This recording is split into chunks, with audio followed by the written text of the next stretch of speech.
Multisocket. While most standard computers only have a single processor, enterprise environments often require massive amounts of computing power. This is where a multisocket motherboard comes into play. These specialized boards feature 2, 4, or even 8 separate physical sockets designed to hold multiple processors that work together simultaneously to handle incredible workloads. The physical layout and memory banks. When you look at a dual-socket motherboard, the first thing you will notice is the massive size. These boards are usually extended ATX or proprietary server form factors to make room for all the hardware. Each processor socket is typically surrounded by its own dedicated set of system memory slots.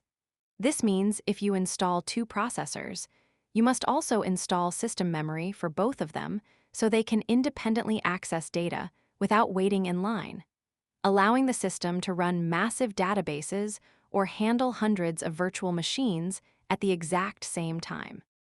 Power and cooling requirements. Running multiple high-end processors on a single board requires an incredible amount of electrical power. Instead of a single 8-pin processor power connector, a multi-socket motherboard will feature multiple dedicated processor power inputs, requiring a high-capacity, redundant power supply to keep both chips fed with stable 12-volt power. Cooling is also a massive challenge. Inside a server chassis, these multi-socket boards are usually cooled by a row of incredibly loud, high-speed industrial fans that push heavy air across specialized passive heat sinks attached to each processor to prevent a catastrophic thermal shutdown. When to use a multi-socket system?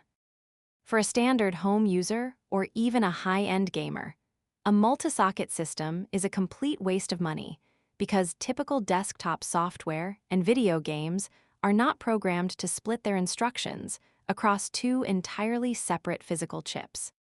However, for enterprise technicians building servers for heavy video rendering, running complex data models, or hosting cloud computing infrastructure, having 2 massive physical processors on one motherboard is often the only way to meet the extreme performance demands of a professional data center.